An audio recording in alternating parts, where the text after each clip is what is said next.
profession, whether you're in church, whether you're in hotel, whether you're in tourism, whether you're in industry, whether you're anywhere, in the next couple of years, each one of us must understand how best to use AI, because AI will be here. But as a matter of principle, if you're in school and you started to use AI, the dull students can never use AI. AI is also used by sharp students. But then what also AI has done is that we can detect the AI content in whatever we write and whatever we read. So the issue I think should be, because even the universities are going to start having courses on AI. So there is no way we can run away from AI, but there is a risk of brain rot where many students might not be in position to start critically thinking because of misuse. That's what we're calling misuse. The aspect should be, how do we best use artificial intelligence in whichever thing we are doing, because we're not going to run away from it. It's going to be here. Secondly, lecturers, we should even support students on how to use AI, how to professionally use it, because AI, you need to write maybe something and then it can help to arrange and whatever. But students now are running crazy. They want finished things, and that can affect intellectual issues. They can be intellectually defrauded. They can have brain rot, and many people may stop even thinking, critical thinking, and that is dangerous. So the future we are heading to, if you are not very careful in terms of appropriate usage of AI, we may have people who are not critical thinkers. We may not have so many intelligent people who can reason out things.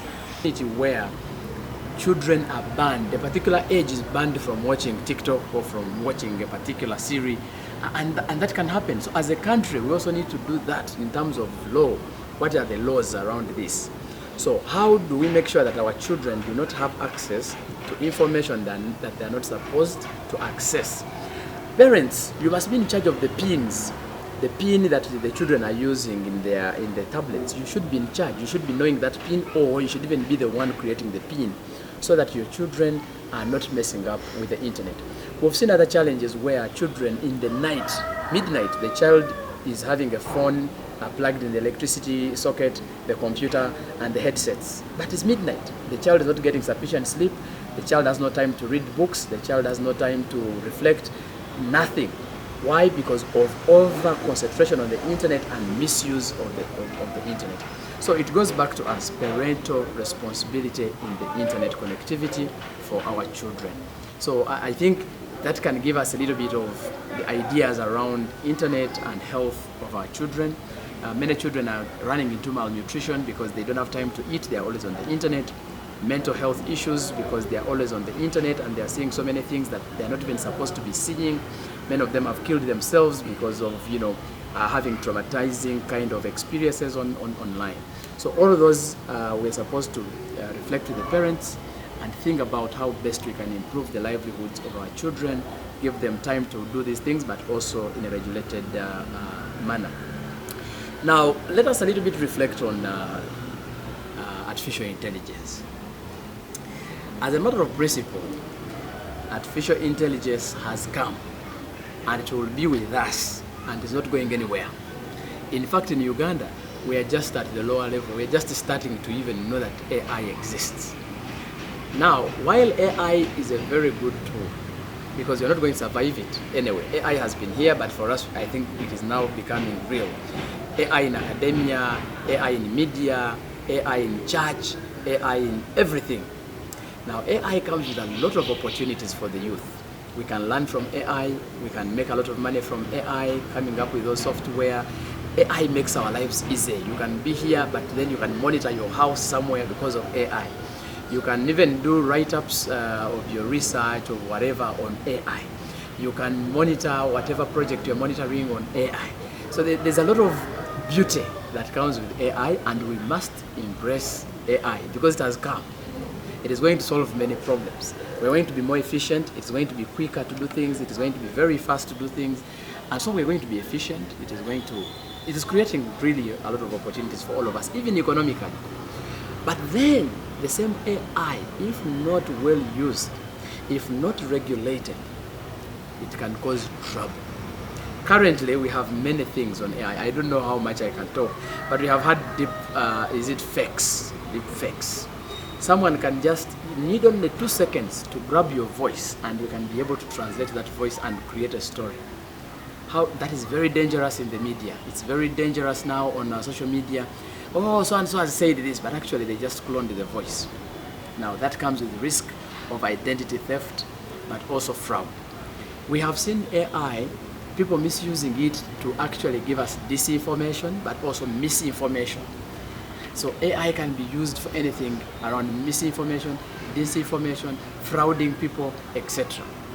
Now, people must learn how to use the AI.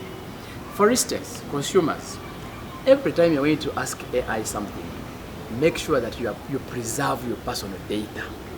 Don't start asking it your age. Now you start putting your age there, where you come from, your gender, your AI will remember that, and someone else can actually have access to your information because you gave it to ChatGPT, and ChatGPT kept it, and whoever is asking it about you, they can be able to access you.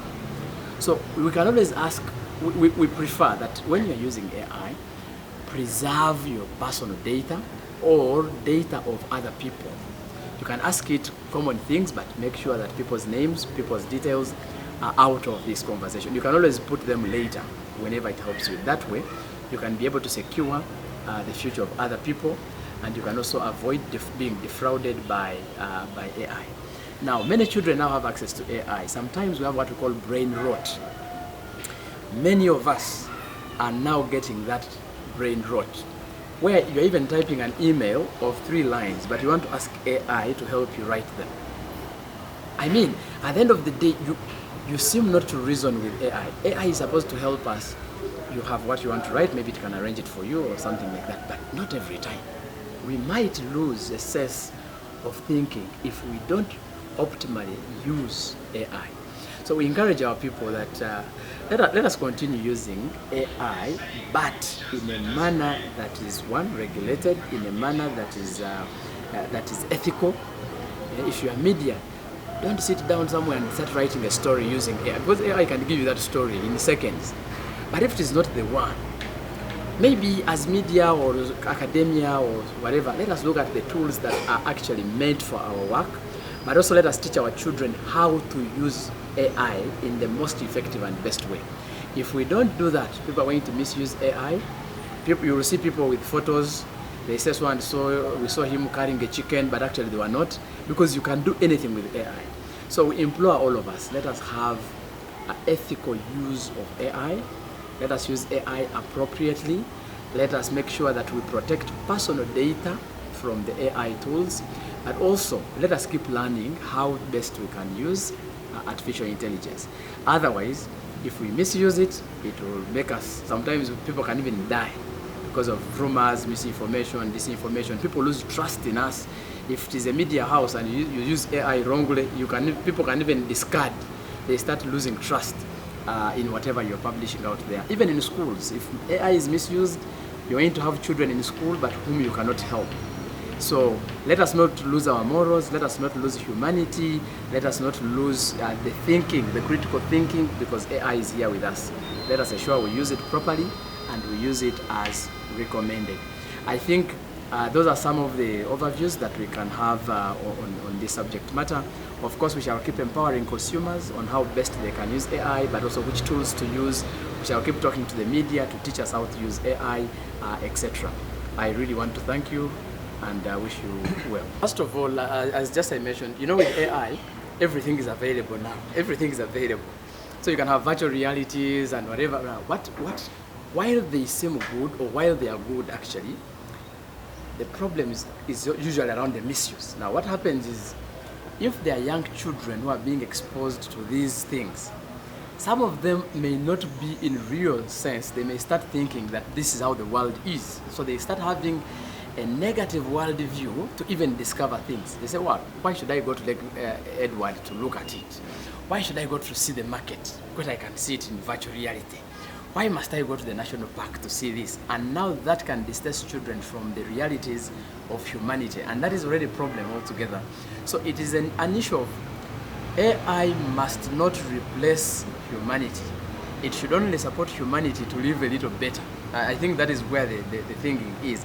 How do we use AI to live better but not replacing humanity.